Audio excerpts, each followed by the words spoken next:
Hello friends, नमस्कार। मैं सुरेंद्र कुमार, आपका अपना यूट्यूब चैनल नर्सिंग पाठशाला में आप सभी का स्वागत है। तो फ्रेंड्स, आज मैं आपको एक बहुत इम्पोर्टेंट क्लास के बारे में समझाने जा रहा हूं, जिसके बारे में बहुत बार एग्ज़ाम्स में क्वेश्चन पूछा जाता है और जो सबसे फर्स्ट जो यूनिट आती है उसके बारे में आप पढ़ा रहे हैं। और साथ में अगर आप चाहें तो आप हमारे जो यूट्यूब चैनल से इस वीडियो को डाउनलोड करके और आप अपना नोट्स भी लिख सकते हैं। तो इसमें फ्रेंड्स अपना टॉपिक रहेगा वो आपकी स्क्रीन पे दिएगा, बेड मेकिंग। तो आज अपन देखते हैं कि बेड मेकिंग कैसे की जाती है। बहुत सारे स्टूडेंट्स कहते हैं कि बेड मेकिंग है वो हम आसानी से कर लेते हैं, लेकिन बेड मेकिंग है वो आसानी से नहीं होती है। इसमें भी आपको बहुत सारी चीज़ों का ध्यान रखना होता है। तो चलिए फ्रेंड्स, आज अपन डिटेल से पढ़ेंगे बेड मेकिंग क्या होती है और क्या प्रोसीजर होते हैं, कितने प्रकार के बेड होते हैं, वो सारी अपन डिटेल से देखते हैं। तो क्या होता है friends, bed making is an art. Bed making क्या है? एक कला है। It is a way of preparing the appropriate bed decide on the condition of patients. मतलब क्या हुआ? Which adopt scientific principle of the nursing. मतलब क्या हुआ कि बेड मेकिंग है जो एक कला है, जो एक पेशेंट्स के अकॉर्डिंग, पेशेंट्स के लिए किस तरह का पेशेंट है, कौन सा थेरापेटिक ट्रीटमेंट उसका किया गया, उसके अकॉर्डिंग बेड्स को प्रिपेयर करना, पेशेंट्स की कंडीशन के अकॉर्डिंग बेड को प्रिपेयर करना क्या है? बेड मेकिंग है। मान लीजिए कि क्या है, पेशेंट कार्डियक पेशेंट है तो उसके लिए कार्डियक बेड प्रिपेयर किया जाता है। अगर पेशेंट एम्पुटेटेड है तो उसके लिए एम्पुटेशन बेड तैयार किया जाता है। मतलब क्या, पेशेंट की कंडीशन क्या है उसके अकॉर्डिंग बेड को प्रिपेयर करना क्या है? बेड मेकिंग है। Skilful bed making promote comfort for the patient. अगर आप अच्छे से बेड मेकिंग करते हो, पेशेंट की कंडीशन के अकॉर्डिंग अगर आप बेड मेकिंग करते हैं तो वो क्या होता है, पेशेंट के लिए कंफर्ट फील होता है। तो वो क्या है? बेड मेकिंग है। Nurses need to able to prepare hospitals bed in different way for scientific purpose. Scientific purpose के लिए क्या है, हॉस्पिटल्स के अंदर डिफरेंट वे से क्या किया जाता है? बेड मेकिंग किया जाता है।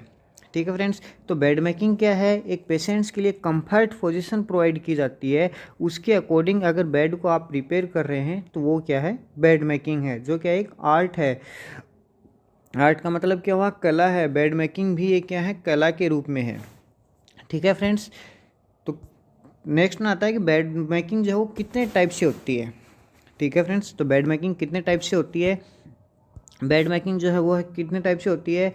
Open bed, close bed, occupied bed, admission bed, post operative bed, cardiac bed, amputation bed या डिवाइडेड बेड, फ्रैक्चर्ड बेड और थेरापेटिक बेड। ठीक है फ्रेंड्स, इतने टाइप से क्या होती है? बेड मेकिंग की जा सकती है। अपन इनका डिफरेंट टाइप से, अलग अलग टाइप से इनको पढ़ेंगे। तो चलिए फ्रेंड्स, फर्स्ट वन अपना आता है ओपन बेड। तो ओपन बेड क्या होता है? It is a bed made when it is about to be occupied by either a new patient और एन एम्बुलेटरी पेशेंट। कौन सा बेड होता है ओपन बेड? ओपन बेड वो बेड होता है जिसके ऊपर पेशेंट जो है वो प्रेजेंट होता है। मतलब क्या है कि पेशेंट है उसके ऊपर प्रेजेंट है। एडमिशन बेड भी बोलते हैं, इसके ऊपर पेशेंट प्रेजेंट होता है, लेकिन ज़रूरी नहीं है पेशेंट बेड के ऊपर ही हो। पेशेंट है वो इधर उधर घूम भी सकता है, एम्बुलेशन भी कर सकता है, इधर उधर घूम सकता है, जा सकता है, लेकिन वो बेड के ऊपर क्या रहता है? प्रेजेंट रहता है। वो क्या होता है? ओपन बेड होता है। मतलब पेशेंट जो है वो इधर उधर घूमने के लिए, बाथिंग के लिए या फिर टॉयलेट्स के लिए जा सकता है। ठीक है फ्रेंड्स, तो वो क्या हुआ? ओपन बेड हुआ। नेक्स्ट वन अपना आता है, सॉरी फ्रेंड्स, नेक्स्ट वन अपना आता है क्लोज्ड बेड। क्लोज्ड बेड क्या होता है? क्लोज्ड बेड जो होता है उसको इम्पटी बेड भी बोला जाता है। मतलब क्या हुआ? अभी उसके ऊपर किसी भी प्रकार का कोई पेशेंट नहीं है। तो क्या है? इट इज़ एन अनऑक्यूपाइड और empty bed made to receive the patient and is fully covered with counterpane to protect it from dust and dirt। तो क्लोज बेड क्या हुआ फ्रेंड? क्लोज बेड जो है वो क्या होता है? पेशेंट जो है उसके ऊपर नहीं होता है, इम्पटी बेड होता है, खाली बेड होता है। और क्या होता है? ऊपर से कवर्ड रहता है, काउंटर पेन के द्वारा क्या होता है? कवर्ड रहता है। जो क्या करता है, जो भी मेट्रेसेस है या फिर जो टॉप लिनन्स है, मैकिनटोस है, जो भी अपने बेड मेकिंग के आर्टिकल्स हैं, वो क्या हो? डस्ट से प्रोटेक्ट करता है, उनको बचाता है। ठीक है। तो वो क्या होता है, काउंटर पेन से मतलब क्या होता है, वो कवर्ड रहता है closed bed. On admission of the patient the close bed is converted into an open bed. जब पेशेंट का एडमिशन होता है उस समय क्लोज बेड जो है वो ओपन बेड के अंदर कन्वर्ट हो जाता है। ओपन बेड में क्या होता है, पेशेंट होता है, क्लोज बेड में पेशेंट नहीं होता है। तो जब पेशेंट है वो क्लोज बेड के ऊपर आता है तो वो किस में कन्वर्ट हो जाता है, तो वो किस में कन्वर्ट हो जाता है, ओपन बेड के अंदर कन्वर्ट हो जाता है। ठीक है फ्रेंड्स, क्या पर्पज़ होते हैं क्लोज्ड बेड के, क्या पर्पज़ होते हैं, तो पर्पज़ जो है वो क्या है, फर्स्ट पर्पज़ देखिए, to keep the bed ready for occupancy. क्या पर्पज़ होता है, पहला पर्पज़ ये होता है क्लोज्ड बेड का कि जब भी पेशेंट आता है उसके लिए अपने को बेड को प्रिपेयर रखना है। और दूसरा क्या है, to provide a neat and tidy appearance of to the unit. होता क्या है कि अगर आप पेशेंट आने से पहले क्लोज्ड बेड रखते हो, मतलब बेड को प्रिपेयर करके रखते हो, तो उस कंडीशन के अंदर अगर कोई अपनी यूनिट होती है, वो क्या होती है, मतलब यूनिट का मतलब क्या, वार्ड जो है वो कम्प्लीटली नीट एंड क्लीन अपने को दिखे। अदरवाइज तो क्या होता है, सामान इधर उधर बिखरा हुआ होगा, अपनी जो यूनिट है वो कम्प्लीटली प्रिपेयर नहीं होगी। ठीक है फ्रेंड्स, तो इसलिए आपको क्या करना है कि अपने जो बेड है उसको प्रिपेयर करके और क्लोज्ड बेड के रूप में उसको अपने को मेंटेन करके रखना है। ठीक है फ्रेंड्स, ये है इसका सेकंड पर्पज़। नेक्स्ट वन, ये देखिए, ये जो आपको अभी डायग्राम दिख रहा है ये क्लोज्ड बेड है, मतलब क्या है, ये कम्प्लीटली रूप से कवर है। जब भी पेशेंट इसके ऊपर आएगा, जब एडमिशन होगा, तो ये बेड है इसकी, ये जो आपको टॉप लिनन जो आपको इसके ऊपर कवर दिख रहा है वो क्या है, वो इसका क्या है, इसको क्लोज्ड बेड के अंदर कन्वर्ट कर रखा है, इसको कवर कर रखा है, जिसको क्लोज्ड बेड के नाम से जाना जाता है। जब पेशेंट इसके ऊपर आएगा तो इसको हटा दिया जाएगा और बेड किस में कन्वर्ट हो जाएगा, ओपन बेड के अंदर कन्वर्ट हो जाएगा। ठीक है फ्रेंड्स, नेक्स्ट वन अपना आता है जो थर्ड वन टाइप जो है वो बेड का, वो होता है ऑक्यूपाइड बेड। तो ऑक्यूपाइड बेड किसके लिए होता है, this is made with the patient in it. Occupied bed के अंदर क्या होता है, पेशेंट जो है वो बेड के ऊपर ही होता है, एम्बुलेटरी नहीं होता है, मतलब पेशेंट जो है वो बेड के ऊपर ही रहेगा, वो इधर उधर घूमेगा नहीं। क्या पर्पज़ होता है इसका, तो पर्पज़ के अंदर फर्स्ट वन आपका जो पर्पज़ है वो क्या है, देखिए, to make a bed with least possible discomfort to the patient. मतलब क्या हो कि पेशेंट को डिस्कम्फर्ट ना हो उसके लिए बनाया गया होता है। ठीक है, पेशेंट को डिस्कम्फर्ट ना हो, पेशेंट क्या करे, कंफर्ट फील करे। सेकेंड वन क्या आता है कि to handle the bed cloth strict skilfully while the patient is on bed. क्या हुआ कि जो पेशेंट्स के जो क्लॉथ्स हैं उनको क्या कर सकें, अपन हैंडल कर सकें, केयरफुली अपन उसको हैंडल कर सकें, giving at least disturbance to the occupant. जब अब पेशेंट बेड के ऊपर होता है तो उसके अंदर तो क्या होता है कि जो पेशेंट है वो जब बेड के ऊपर आता है तो उसमें किसी भी प्रकार का डिस्टर्बेंस ना हो उसके लिए अपने को क्या है, पहले से प्रिपेयर करके रखना होता है। To provide a, next one जो है वो क्या है, to provide a neat clean and tidy appearance. मतलब क्या है कि जो कंप्लीट जो है यूनिट है वो नीट और क्लीन दिखे, अपने को साफ़ सुथरी दिखे, और टाइडी मतलब प्रिपेयर की हुई दिखे ऑलरेडी। ठीक है फ्रेंड्स, तो ये था अपना ऑक्यूपाइड बेड। नेक्स्ट वन जो है ये जो है आपका ऑक्यूपाइड बेड, जो आपको दिख रहा है वो क्या है, ऑक्यूपाइड बेड, जिसके ऊपर पेशेंट है वो अभी है। क्या डिफरेंस हुआ, ओपन बेड और ऑक्यूपाइड बेड के अंदर डिफरेंस है। ओपन बेड जो होता है उसके अंदर पेशेंट एडमिशन होता है वहाँ पे, लेकिन पेशेंट इधर उधर घूमने भी जा सकता है। लेकिन ऑक्यूपाइड बेड जो है उसमें पेशेंट वहीं पे प्रेजेंट रहता है, वो इधर उधर नहीं घूमता है। ठीक है फ्रेंड्स, देखिए, क्लोज जो बेड होता है वो क्या होता है, जो टॉप सीट जो है उससे कवर्ड रहेगा, उस पे ऊपर पेशेंट नहीं रहेगा। जैसे ही क्लोज्ड बेड के अंदर पेशेंट आएगा, क्लोज्ड बेड है वो ओपन बेड में कन्वर्ट हो जाएगा। क्लोज्ड बेड है वो ओपन बेड में कन्वर्ट रहेगा। ओपन बेड कौन सा होता है, जिसमें पेशेंट एडमिट होता है लेकिन वो इधर उधर घूम भी सकता है, एम्बुलेटरी हो सकता है। लेकिन ऑक्यूपाइड बेड जो है उसमें पेशेंट एम्बुलेटरी नहीं होता है, बेड के ऊपर ही प्रेजेंट रहता है। जो आप डायग्राम में देख रहे हैं उसके अंदर देखिए आपको हम दिखा रहे हैं कि जो पेशेंट है वो बेड के ऊपर ही है, मतलब बेड के ऊपर प्रेजेंट है, तो वो क्या है, ऑक्यूपाइड बेड। ठीक है फ्रेंड्स। नेक्स्ट वन जो आता है वो आता है एडमिशन बेड। तो एडमिशन बेड क्या है, this is the bed prepare to receive a newly admitted patient. कौन सा एडमिशन बेड, एडमिशन बेड जो है वो क्या, न्यूली रिसीव, कोई नया पेशेंट आया है उसको रिसीव करने के लिए जो बेड प्रिपेयर किया जाता है वो होता है एडमिशन बेड। क्या पर्पज़ होते हैं, टू वेलकम द पेशेंट। क्या पर्पज़ होता है एडमिशन बेड का, पेशेंट को वेलकम करने के लिए, स्वागत करने के लिए क्या होता है admission bed. To provide immediate care, safety and comfort. क्या होता है एडमिशन बेड के अंदर, इमीडिएटली केयर प्रोवाइड की जाती है और सेफ्टी और कंफर्ट के लिए। मान लीजिए एक पेशेंट है जो क्या है स्टैंडिंग पोजीशन में, उसको सीवियर पेन हो रहा है, तो वो स्टैंडिंग पोजीशन के अंदर रह रहा है। ठीक है फ्रेंड्स।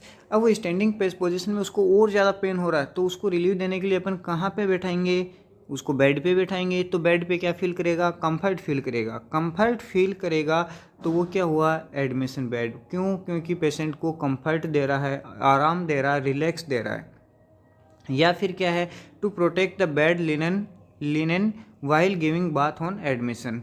जब बाथ ऑन एडमिशन के टाइम पे अपन बाथिंग देते हैं, पेशेंट को नहलाते हैं, तो जो लिनन्स है उसको क्या करता है, प्रोटेक्ट करता है। कौन, एडमिशन बेड में। एडमिशन बेड में बाथिंग के टाइम पे क्या होते हैं, जो लिनन्स हैं वो क्या होते सॉरी फ्रेंड्स, तो वो लिनन्स जो है वो क्या, वो गंदे ना हो, उनके लिए अपन क्या है, एडमिशन बेड है वो प्रिपेयर किया जाता है। ठीक है फ्रेंड्स। साथ साथ में अगर आप समझ रहे हैं तो अपने नोट्स भी बना सकते हैं, एग्ज़ाम के लिए पर्पज़फुल होता है और आपको समझने में इजी रहेगा। बहुत इजी तरीके से नोट्स बनाए गए हैं। बहुत बार इसमें क्वेश्चंस भी आते हैं कि एडमिशन बेड क्या है, ऑक्यूपाइड बेड क्या है। कॉम्पिटिटिव एग्ज़ाम्स के लिए भी हमारा जो वीडियो है वो हेल्पफुल रहेगा। और जो बच्चे हैं अभी जिन बच्चों की एग्ज़ाम्स नहीं हुई है, एग्ज़ाम्स आने वाली है, उन बच्चों के लिए भी हेल्पफुल रहेगा, जिसमें कम्प्लीटली आपको ईजी वे के अंदर प्रोसीजर्स दिया गया है, समझाया गया है। आप इसको ज़्यादा से ज़्यादा डाउनलोड कर सकते हैं। आप इस वीडियो को देख करके अपने नोट्स भी प्रिपेयर कर सकते हैं। ठीक है फ्रेंड्स। नेक्स्ट वन जो अपना आता है वो आता है पोस्ट ऑपरेटिव बेड। ठीक है फ्रेंड्स। क्या आता है, post operative bed. Post operative bed क्या होता है, it is a bed prepared for a patient. ये क्या होता है, एक बेड है जो पेशेंट के लिए प्रिपेयर किया जाता है, recovering from the effect of the anaesthesia. क्यों किया जाता है कि एनेस्थेसिया का जो इफेक्ट होता है उससे पेशेंट को रिकवर करने के लिए। एनेस्थेसिया का इफेक्ट कब, फॉलोइंग सर्जरी, मतलब सर्जरी के बाद में। तो क्या है, सर्जरी के बाद में एक एनेस्थेटिक जो पेशेंट है उसकी रिकवरी के लिए जो बेड तैयार किया जाता है वो होता है पोस्ट ऑपरेटिव बेड। ठीक है फ्रेंड्स। जो एनेस्थेसिया दिया गया पेशेंट है, ऑपरेशन हो चुका है जिसका, उसके बाद में वापस से रिकवर होने के लिए जिस बेड पे लेटाया जाता है वो होता है पोस्ट ऑपरेटिव बेड। क्या पर्पज होते हैं पोस्ट ऑपरेटिव बेड के, तो to receive the patient conveniently. तो क्या होता है, पेशेंट को उस बेड के ऊपर रिसीव करने के लिए काम आता है। ठीक है। नेक्स्ट वन क्या है, to provide warmth and comfort. Patient को वार्मथ, उसको क्या, हीट प्रोवाइड करने के लिए, और कंफर्ट प्रोवाइड करने के लिए क्या होता है, पोस्ट ऑपरेटिव बेड होता है। टू प्रिवेंट शोक। शोक क्या होता है, मतलब पेशेंट को किसी भी प्रकार की कुछ भी वो नहीं हो और ज़्यादा कॉम्प्लिकेशंस ना हो, उससे बचने के लिए क्या होता है, वो पोस्ट ऑपरेटिव बेड यूज लिया जाता है। या फिर टू प्रिवेंट इंजरी, किसी भी प्रकार की इंजरी ना हो उससे बचने के लिए पोस्ट ऑपरेटिव बेड यूज लिया जाता है। या फिर to prevent soiling of the bed.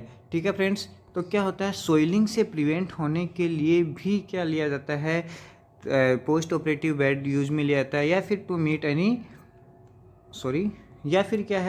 Meet any emergency, किसी भी प्रकार की इमरजेंसी जो है उससे वो अगर पेशेंट को प्रोवाइड करनी होती है तो उसके लिए पोस्ट ऑपरेटिव बेड है वो प्रिपेयर किया जाता है। इमरजेंसी का मतलब, मान लीजिए पोस्ट ऑपरेटिव पेशेंट है तो उसको किसी प्रकार की कॉम्प्लिकेशंस हो रखा है। क्या हो रखा है, कॉम्प्लिकेशंस हो जाता है, तो उस कॉम्प्लिकेशंस को अपन क्या कर सकते हैं, अर्ली ट्रीट कर सकते हैं। तो उसके लिए क्या है, पोस्ट ऑपरेटिव बेड जो है वो यूज किया जाता है। ठीक है फ्रेंड्स। नेक्स्ट वन अपना आता है कार्डियक बेड। जो आपको दिख रहा है कार्डियक बेड के ऊपर एक कार्डियक टेबल होती है।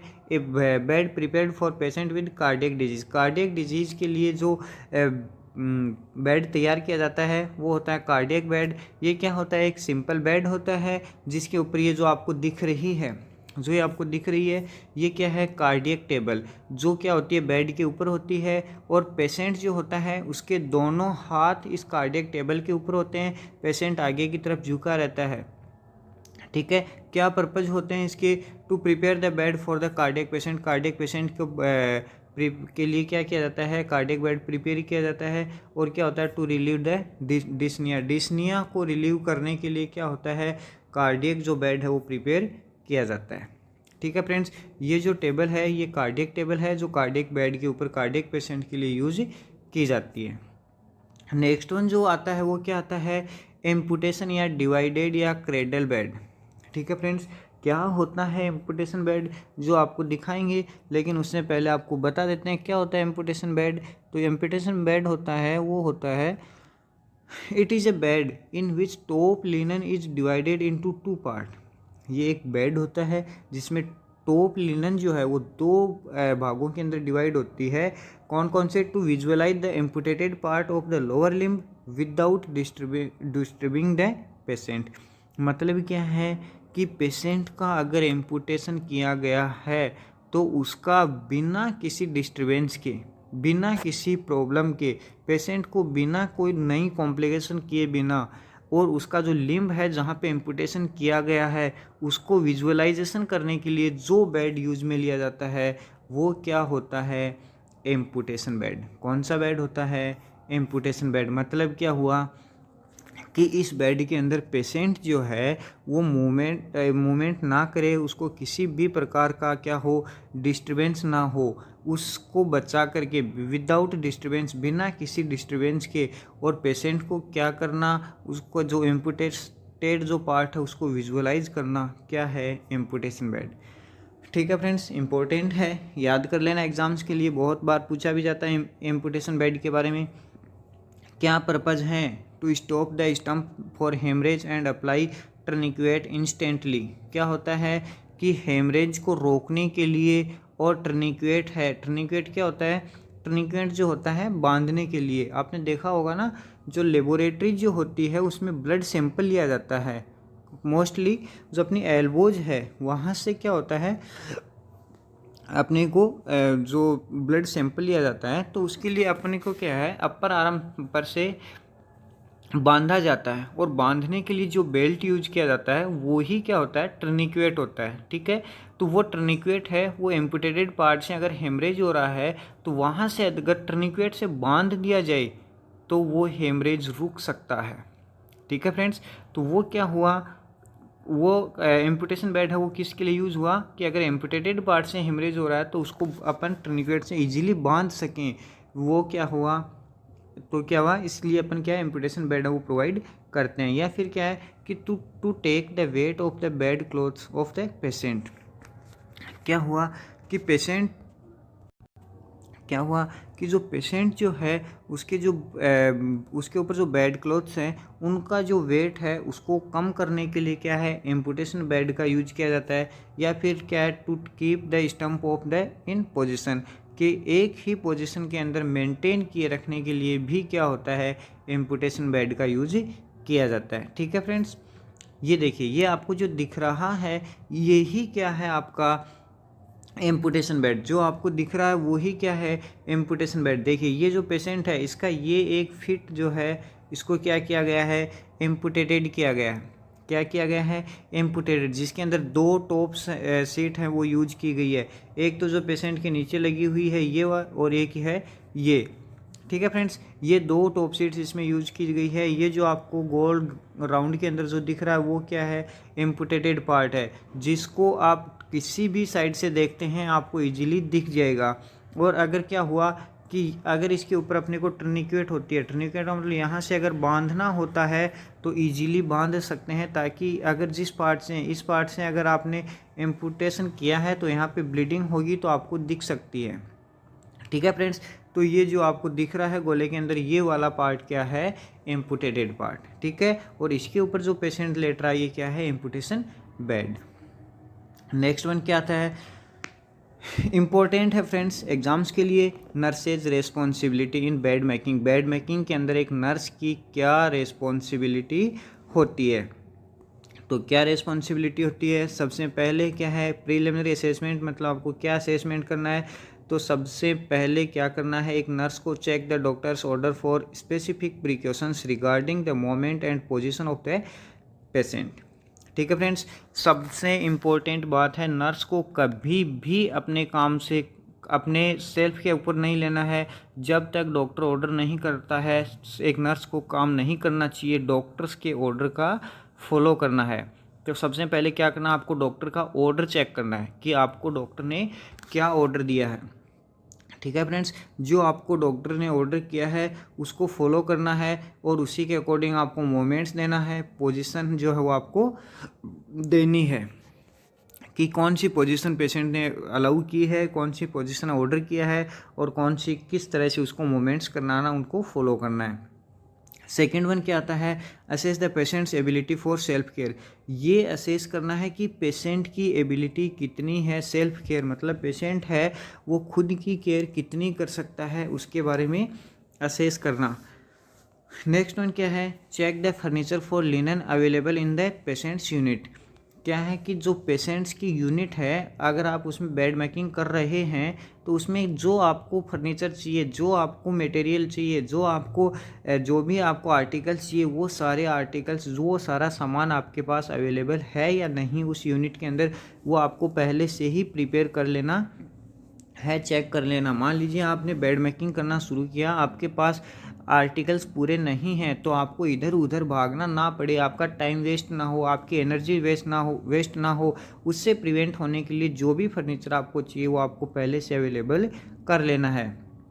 उसके बाद आता है assess the number of clean linen needed. मतलब क्या है कि आपको कितने जो क्लीन लिनन्स जो है, लिनन का मतलब क्या हुआ, क्लॉथ्स। आपको क्लीन जो क्लॉथ्स है, क्लीन कपड़े जो हैं कि कितनी नीड चाहिए, बेड शीट कितनी चाहिए आपको, मैकिंटोश चाहिए, टॉप शीट चाहिए आपको, पिल्लो शीट चाहिए, पिल्लो कवर चाहिए, वो सब पहले से आपको अवेलेबल कर लेना है कि क्या क्या आपको चाहिए। ठीक है फ्रेंड्स, और क्या है कि assess the article needed for the comfort of the patient. Patient को कंफर्ट फील करने के लिए और कौन कौन से आर्टिकल्स हैं, जैसे कि ब्लैंकेट है या फिर बैक रेस्ट है। ब्लैंकेट क्या होती है, कंबल जो है, या फिर बैक रेस्ट क्या होता है, पीठ का जो सहारा प्रोवाइड करने के लिए जो होता है वो होता है बैक रेस्ट। तो इन चीज़ों की क्या क्या आपको आवश्यकता है, वो चीज़ें आपको पहले से ही अवेलेबल कर लेनी चाहिए, ताकि आपको क्या है इधर उधर भागना ना पड़े, आपकी एनर्जी वेस्ट ना हो, आपका टाइम वेस्ट ना हो। उन सब से प्रिवेंट करने के लिए आपको, और जो आपके सामने दी गई है, इन सभी चीज़ों का पहले से ही ध्यान रख लेना है, ताकि आपको इधर उधर भागना ना पड़े, आपको आपकी एनर्जी प्रिवेंट कर सके। ठीक है, तो ये भी क्या है, एक नर्स का इम्पोर्टेंट रोल है। ठीक है फ्रेंड्स, तो इसको भी आपको बहुत ही केयरफुली रूप से देखना है। ठीक है फ्रेंड्स, नेक्स्ट वन आता है preparation of the articles for open bed. तो ओपन बेड जो है उसके लिए कौन कौन से आर्टिकल्स चाहिए, आज अपन जो प्रोसीजर देख रहे हैं वो ओपन बेड का प्रोसीजर देखेंगे। तो ओपन बेड के लिए कौन कौन से आर्टिकल्स चाहिए वो सारे आपको आपके सामने दिए गए हैं। तो फटाफट से अपने जो नोटबुक है उसमें अपने नोट्स के रूप में लिख लीजिए क्या क्या चाहिए आपको। बॉटम सीट चाहिए, मैकिंटोश चाहिए, ड्रा शीट चाहिए, टॉप सीट चाहिए, ब्लैंकेट चाहिए और पिलो कवर चाहिए। ठीक है फ्रेंड्स, बॉटम सीट क्या है, जो आपकी बॉटम सीट मतलब जो सबसे नीचे जो सीट आती है वो बॉटम सीट है। उसके बाद में मैकिंटोश क्या है, जो आपकी प्लास्टिक शीट आती है और पेशेंट के कहाँ से, शोल्डर से या फिर जो मिड लंबर रीजन जो है वहाँ से लेके और जो नी तक का पार्ट है उसके नीचे जो लगाया जाता है प्लास्टिक शीट जो है वो क्या है, मैकिंटोश है। उसके बाद में क्या आती है आपकी ड्रा शीट है और टॉप शीट है, जो क्या करती है ऊपर बेड को कवर करती है। और उसके बाद में क्या है, ब्लैंकेट है मतलब कंबल जो है, और पिल्लो कवर मतलब आपका जो पिल्लो जो है उसको कवर करने के लिए जो पिल्लो कवर यूज किया जाता है ये सब आर्टिकल्स आपको चाहिए। उसके अलावा क्या चाहिए, एडिशनल आर्टिकल्स आपको क्या चाहिए, लॉन्ड्री बैग चाहिए। लॉन्ड्री बैग क्यों चाहिए, सबसे इम्पोर्टेंट क्वेश्चन है कि लॉन्ड्री बैग क्यों चाहिए। आपने जो बेड प्रिपेयर कर रहे हैं उसके ऊपर जो पहले से क्लॉथ है, आप जो बैग प्रिपेयर कर रहे हैं उसके ऊपर जो पहले से क्लॉथ है वो क्लॉथ आपको क्या रिमूव करने होंगे। तो वो क्लॉथ रिमूव करने के लिए उनको कलेक्ट कहाँ पे करोगे, उनको कलेक्ट करने के लिए आपको लॉन्ड्री बैग की नीड पड़ेगी। सेकेंड वन चाहिए डस्टर।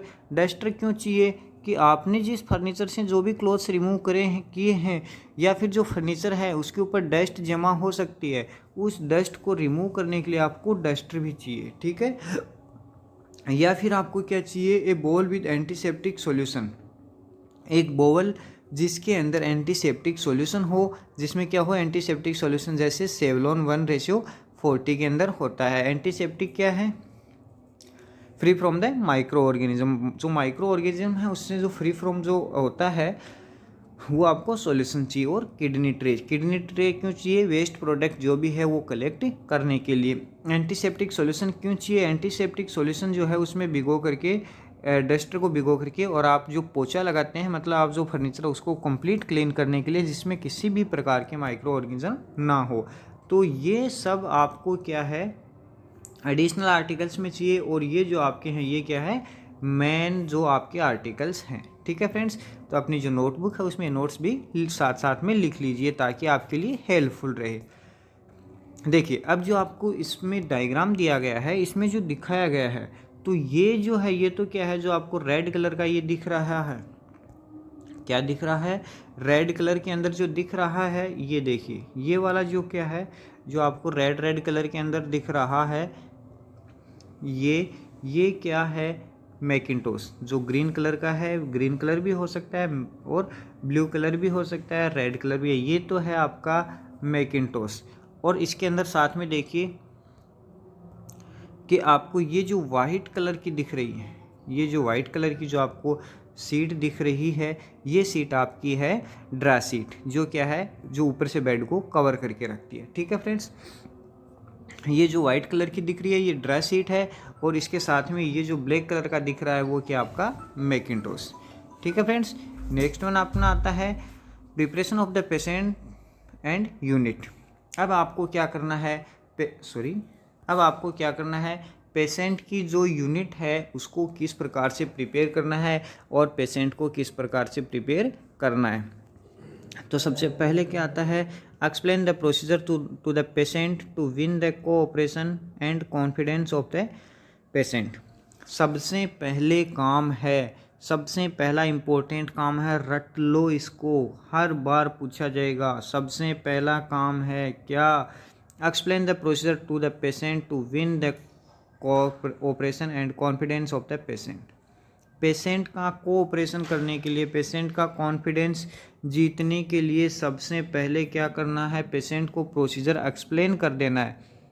बिना एक्सप्लेन किए, बिना पेशेंट को कुछ भी बताए कभी भी आपको कोई भी प्रोसीजर नहीं करना है। पेशेंट को सबसे पहले प्रोसीजर एक्सप्लेन, जो जो आप एक्टिविटी कर रहे हैं, जो जो आप काम कर रहे हैं, जो जो पेशेंट के सामने काम कर रहे हैं, उन सब का उसको एक्सप्लेन करना है। कभी भी बिना बताए पेशेंट को कुछ भी नहीं करना है। क्यों नहीं करना है, अगर आप बिना बताए कर रहे होते हैं तो पेशेंट के मन में रहेगा कि मुझे बहुत बड़ी बीमारी है और मैं पता नहीं मेरे साथ क्या कर रहे हैं। इसलिए पेशेंट को पहले से बता दोगे तो जो पेशेंट का कॉन्फिडेंस है उसको आप जीत सको। पेशेंट का कॉन्फिडेंस जीतने के लिए जो भी आपको प्रोसीजर करना है पेशेंट को पहले ही एक्सप्लेन कर देना है। ठीक है फ्रेंड, दूसरा क्या करना है, explain how the patient can assist. आपको ये भी बता देना है कि हम आपके लिए ये प्रोसीजर कर रहे हैं, आप हमें कितना हेल्प करें। पेशेंट को अगर आप बता दोगे तो वो भी आपका हेल्प करेगा। नेक्स्ट क्या है, screen the patient to provide privacy if needed. आप अगर पेशेंट को ज़रूरत पड़ती है तो स्क्रीन यानी जो पर्दा होता है, जो हॉस्पिटल में ग्रीन कलर का जो पर्दा रहता है वार्ड में, वो वार्ड जो पेशेंट है उसके चारों ओर लगा देना है अगर आपको नीड होती है तो। क्या है, move furniture away from the bed and move the bed away from the wall. जो फर्नीचर्स है बेड के पास में, जो फर्नीचर्स है उनको मूव कर देना है, दूर कर देना है, और जो बेड जो है उसके पास जो भी फर्नीचर्स है उसको रिमूव कर देना है, और बेड को क्या करना है, वॉल से, दीवार के पास से दूर कर देना है, ताकि उसके अंदर जो भी डस्ट होती है वो दूसरे आर्टिकल्स पे, दूसरे फर्नीचर्स पे ना लगे, और साथ में दूसरे फर्नीचर्स पे तो नहीं लगे, लेकिन साथ में अपन बेड को चारों ओर से अच्छी तरह से क्लीन कर सके, अपने को भी किसी प्रकार की कोई डिस्कम्फर्टनेस ना हो। ठीक है। नेक्स्ट वन क्या आता है, lower the back rest if any. क्या होगा कि अगर आपको कोई भी प्रॉब्लम्स हो रही है तो आपके जो बैक रेस्ट है उनको क्या कर देना, थोड़ा सा नीचे कर देना है अगर नीड होती है तो, अगर ज़रूरत होती है तो। या फिर place the laundry bag with in the reach. जो लॉन्ड्री बैग है वो अपने पास में रखें, उसको ज़्यादा दूर ना रखें ताकि अपने को भागना पड़े। ठीक है। मान लीजिए आप बेड जहाँ पे रख रहे हैं, बेड की को प्रिपेयर कर रहे हैं, जो आर्टिकल्स है उससे हटाएंगे तो अपन उसमें तुरंत रख दें। ऐसा नहीं है कि आप अगर वार्ड से बाहर और आपका जो लॉन्ड्री बैग रहेगा तो आपको वहाँ से बैग से जो कलेक्ट होगा, जो भी उसमें से क्लोथ्स है वो कलेक्ट करोगे तो बाहर उनको रखना जाना पड़ेगा, अपनी एनर्जी ज़्यादा लॉस होगी, टाइम वेस्ट होगा। इसलिए अपने जो लॉन्ड्री बैग है उसको पास में ही रखना है। नेक्स्ट वन आता है प्रोसीजर। क्या आता है, प्रोसीजर। अपने को किस तरह से प्रोसीजर है जो करना है। तो सबसे पहले है keep the article near the unit. सबसे पहले क्या करना है, आर्टिकल्स को, सारे आर्टिकल्स को कलेक्ट करना है। क्या करना है, सारे आर्टिकल्स को कलेक्ट करना है। उसके बाद क्या करना है, explain the procedure, make the patient to sit in a chair comfortably. मतलब क्या है, प्रोसीजर आपने एक्सप्लेन कर दिया, उसके बाद में पेशेंट को कहोगे कि आप एक चेयर के ऊपर बैठ जाएं कंफर्टेबली। पेशेंट को जैसे कंफर्ट हो उस तरह से उसको चेयर पे बैठा देना है। उसके बाद में आता है मेन जो है वो क्या है, हैंड वॉशिंग। किसी भी प्रोसीजर से पहले और उसके बाद में एक चीज़ का हमेशा ध्यान रखना है, हैंड वॉशिंग। हैंड वॉशिंग आपको करनी ही है। ठीक है फ्रेंड्स, हैंड वॉशिंग करनी ही है, कुछ भी हो आपको हैंड वॉशिंग करना है। जैसे कि अभी कोविड चल रहा है, कोविड के चलते भी आप हैंड वॉशिंग कर रहे हैं, बार बार हाथ धो रहे हैं, आपको हॉस्पिटल में जाना है, कोई भी प्रोसीजर करो, प्रोसीजर करने से पहले और प्रोसीजर करने के बाद में हैंड वॉशिंग करना है। क्यों करना है हैंड वॉशिंग, क्योंकि आप जो कंटामिनेशन है उसको स्प्रेड होने से प्रिवेंट कर सकते हैं, ट्रांस कम्युनिकेशन जो है उनको उससे होने से बचा सकते हैं, इन्फेक्शन है उसको स्प्रेड होने से बचा सकते हैं। इसके लिए आपको हैंड वॉशिंग करना है। नेक्स्ट वन क्या है, remove the pillow and place it in A side. सबसे पहले आपको क्या करना है, पिल्लो है उसको हटाना है, उसको एक साइड में रख देना है। उसके बाद में रिमूव द बेड ओल्ड लिनेंस। जो भी पुराने कपड़े हैं, जो भी पुराने क्लॉथ्स हैं, ओल्ड क्लॉथ्स का मतलब जो पहले से लगे हैं उन सबको रिमूव करना है। इफ़ देयर, अगर कोई भी है तो, जैसे कि ब्लैंकेट है, टॉप सीट है, ड्रेस सीट है, मैकिंटोश है, बॉटम सीट है, जो कुछ भी है उन सबको रिमूव कर देना है। ठीक है। उसके बाद में क्या करना है, dust the mattress and coat and the furniture. मतलब क्या कि आपने सारे क्लोथ्स हैं वो रिमूव कर दिए। रिमूव करने के बाद में क्या करना, आपको जो भी आपका वो था ना, बेड था मतलब फर्नीचर था, या फिर उसके ऊपर मैट्रेस मतलब गद्दा है, उन सबको क्या कर देना है, जो आपने डस्टर लिया था, आर्टिकल्स में जाइए, आर्टिकल्स में आपने कहीं लिखा है डस्टर, उस डस्टर से क्या करेंगे, कंप्लीटली उस फर्नीचर को या फिर जो मैट्रेस है उस मैट्रेस को, गद्दे को, उन सबको क्या कर देंगे, आपको क्लीन कर देना है। ठीक है। उसके बाद में क्या है, स्प्रेड द बॉटम सीट। उसके बाद में आपको वापस से बेड की प्रिपरेशन करनी है। तो क्या करना है, बेड की प्रिपरेशन के लिए जो बॉटम सीट जो है, सबसे पहले क्या लगाएंगे, बॉटम सीट लगेंगे। उसके बाद में मैकिंटोश और उसके बाद में ड्रा सीट जो है वो लगानी है। ठीक है। उसके बाद में क्या है, नेक्स्ट वन क्या है, tuck the near side first from top to bottom. सबसे पहले क्या है, आप बेड के किसी भी साइड में खड़े हैं, आप बेड के किसी भी कोने में, चाहे लेफ्ट राइट साइड में हो चाहे राइट साइड में हो, उस साइड में सबसे पहले आपको टॉप सीट है वो सॉरी बॉटम सीट है या फिर मैकिंटोश है, उन सबको लगाना है। और किधर से, टॉप टू बॉटम, मतलब जो पेशेंट का हेड पार्ट होगा, हेड साइड जो है उधर से लेके और फुट एंड की तरफ आपको लेके जाना है। ठीक है। और मैक मेटर कॉर्नर, और उसके साथ ही क्या बनाना है, उनका कॉर्नर जो है वो बनाना, बेड का कॉर्नर किस तरह से बनाना है वो आपको अपने नेक्स्ट अभी इमेज के अंदर दिखा देंगे। ठीक है फ्रेंड्स। उसके बाद में क्या, उसके अपोजिट साइड में जाना है और अपोजिट साइड में जाके सेम प्रोसीजर करना है कि आप जहाँ पे खड़े हैं वहाँ से लेके टॉप साइड से लेके और बॉटम की तरफ आपको स्प्रेड करना है। ठीक है।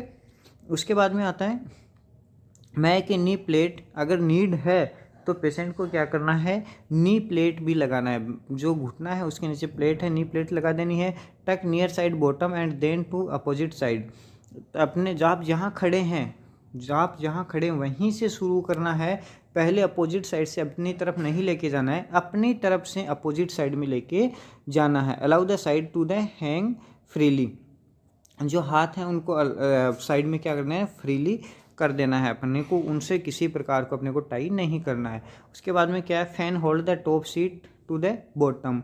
आपको हमेशा क्या करना है, टॉप सीट को क्या करना है, टॉप सीट से ही बॉटम की तरफ क्या करना है, जो भी है वो टॉप सीट से लेके बॉटम की तरफ आपको स्प्रेड करना है। और उसके बाद में क्या करना है, put the pillow cover on pillow. Pillow जो है, तकिया जो है उसके ऊपर उसका पिल्लो कवर मतलब तकिया का जो कवर है वो लगा देना। और place it with open and away from the door side. मतलब क्या है, उसको जो डोर साइड जो है खिड़की के पास से दूर रखना, कभी भी खिड़की के पास नहीं रखना आपके पिल्लोज को। क्यों नहीं रखना है, अगर आप खिड़की के पास रखोगे तो डस्ट से वो क्या हो जाएगा, कंटामिनेटेड होने के चांसेस ज़्यादा रहेंगे। ठीक है फ्रेंड्स। तो ये था अपना मेन जो बेड मेकिंग का जो प्रोसीजर था। आपको समझ में नहीं आए तो एक बार फिर से वीडियो को रिपीट कीजिए। और आप इसके साथ में अगर फ्रेंड्स मैं एडवाइस करूँगा कि अगर आप इसके साथ में अपने नोट्स बनाते हैं तो आई होप कि आपको अच्छे से समझ में आए। हमने बहुत ही इजी लैंग्वेज के अंदर और बहुत ही हेल्पफुल रूप से और आपके लिए जो बेड मेकिंग प्रोसीजर है वो प्रिपेयर किया गया है। तो आई होप कि आपको वीडियो अच्छे से समझ में आई। और अगर अच्छे से समझ में आ रहा है तो एक बार लाइक, शेयर और सब्सक्राइब ज़रूर कीजिएगा। कई बच्चे जो होते हैं वो वीडियो को स्किप करके देखते हैं, तो मैं आशा करूँगा कि जब तक स्किप करके देखेंगे आपको कुछ भी नहीं समझ में आने वाला। तो वीडियो को आप बिना स्किप किए और कंटिन्यू देखिए ताकि आपके लिए हेल्पफुल हो। ये था, देखिए फ्रेंड्स, अब जो आपको डायग्राम में दिखाया गया है वो है बेड मेकिंग की स्टेप्स। ठीक है फ्रेंड्स। तो सबसे पहले आपको जो ए के अंदर दिया गया है वो क्या है, बेड है और जो दोनों तरफ से फ्री है। अभी तक इसको कुछ भी नहीं किया, लेकिन ऑप्शन बी जो है, सॉरी डायग्राम जो बी है उसके अंदर आपको देखो किस तरह से जो आपकी आपकी जो टॉप सीट है उसको क्या है, किस तरह से यहाँ से ये कॉर्नर है वो बनाया गया है। ठीक है। ऑप्शन डायग्राम जो सी है उसके अंदर क्या है, जो नीचे का लोअर पार्ट है ऑप्शन बी के अंदर यहाँ ये पार्ट आपको दिखाई दे रहा है। और ऑप्शन सी के अंदर क्या है, सॉरी डायग्राम जो सी है वहाँ पे ये लोअर पार्ट है, इसको जो मैट्रेस जो है उसके नीचे दबा दिया गया। और ऑप्शन डी के अंदर फिर जो बचा हुआ पार्ट है उसको दबा दिया गया। और इसी तरह से आपको क्या है, एक जो मैट्रेस है उसका कॉर्नर है वो आपको बनाना है। कोई ज़्यादा हार्ड प्रोसीजर नहीं है फ्रेंड्स। बहुत बार आप हॉस्पिटल जब भी जाते हो, एक बार आप अगर इस कॉर्नर को बनाना सीख गए तो आपके लिए ये क्या बहुत ही कंफर्ट रहेगा, बहुत ही अच्छी बात है। ठीक है फ्रेंड्स। तो नेक्स्ट आगे देखते हैं। नेक्स्ट वन आता है after care of the patient unit and equipment. यानी पेशेंट की आपने जो यूनिट है उसको प्रिपेयर किया, उसके बाद में अब आपको क्या करना है। ठीक है फ्रेंड्स। तो अब आगे क्या करना है, help the patient to get into the bed. Patient को आपने चेयर पे बिठाया था बेड मेकिंग के लिए, सारे जो इंस्ट्रूमेंट्स थे, सारे जो लिनेंस थे उनको हटाया, नए लिनेंस लगाए। अब उसको चेयर पर से वापस से बेड पे बैठाना है, उसमें आपको हेल्प करनी है। ठीक है। उसके बाद में replace and the comfort device used, मतलब आपको सारी की सारी जो कंफर्ट डिवाइस है उसको यूज करनी है। पेशेंट जिस पोजीशन में था वही पोजीशन पेशेंट को प्रोवाइड करवा देनी है। ठीक है। नेक्स्ट वन आता है see that whole unit is clean and tidy before your leave the unit. ये आपको देख लेनी है कि आपकी जो यूनिट है वो कंप्लीट रूप से क्या है, टाइडी होनी चाहिए, बिल्कुल नीट एंड क्लीन होनी चाहिए। जैसी आपने छोड़ी थी वैसी की वैसी ही आपको होनी चाहिए। ठीक है। जैसी यूनिट आपने छोड़ी थी वैसी की वैसी यूनिट ही होनी चाहिए। नेक्स्ट वन आता है send the laundry bag with soiled linen to laundry. जो लॉन्ड्री बैग है उसको कहाँ पे भेज देना है, सॉलिड लिनन्स मतलब जो गंदे कपड़े हैं उनको कलेक्ट करके और उनको वापस से धोने के लिए भेज देना है। If stains are present on the linen, remove them with appropriate method before sending them for laundry. अगर आपको क्या है किसी भी प्रकार के लिनन्स हैं उनके ऊपर किसी भी प्रकार के दाग धब्बे लगे हुए हैं जैसे ब्लड क्लॉट्स है, उनको प्रॉपर रूप से रिमूव करके और उसके बाद में ही आपको लॉन्ड्री के साथ में अपने लिनन्स भेजना। ये नहीं है कि ब्लड क्लॉट्स लगा हुआ है और आपने लिनन्स को लॉन्ड्री में यानी धोने के लिए भेज दिया, ऐसा नहीं है। पहले आपको वो क्लॉट्स है वो रिमूव करने हैं। नेक्स्ट वन क्या है, soak the duster in antiseptic solution to disinfect it. जो डस्टर है उसको डिसइंफेक्ट करने के लिए और एंटीसेप्टिक सॉल्यूशन उसमें सोक करना है यानी डुबो लेना, भिगो देना है। Rinse it with clean water and put to dry, और फिर क्लीन वाटर से धो देना। राइंस का मतलब धोना, तो क्लीन वाटर से धो देना है और उसके बाद में उसको ड्राई होने के लिए रख देना है।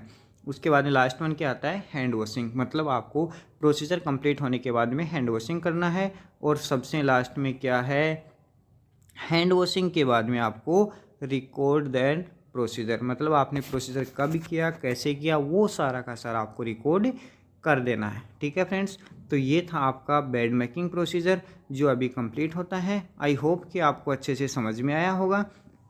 मैं आशा करता हूँ कि आप हमारे चैनल्स को सब्सक्राइब ज़रूर करेंगे और साथ में हमारे कमेंट बॉक्स में जाके कमेंट ज़रूर कीजिएगा ताकि हमें मोटिवेशन मिले। आपका एक कमेंट हमारे लिए मोटिवेशन का काम करेगा और हम आपके लिए और अच्छे से वीडियोज़ लेकर आते रहेंगे। आप रोज़ हमारा वीडियोज़ देखते रहिए और साथ में जैसे ही पढ़ने का ये नहीं होता है, पढ़ने का कोई टाइम नहीं होता फ्रेंड्स, जब भी आपका मन लगे आप वीडियो को डाउनलोड कर लीजिए, आपको जब भी मन लगे आप पढ़ सकते हैं और जैसे ही टाइम मिले आप अपना नोट्स भी बना सकते हैं जो आपके लिए हेल्पफुल रहेगा।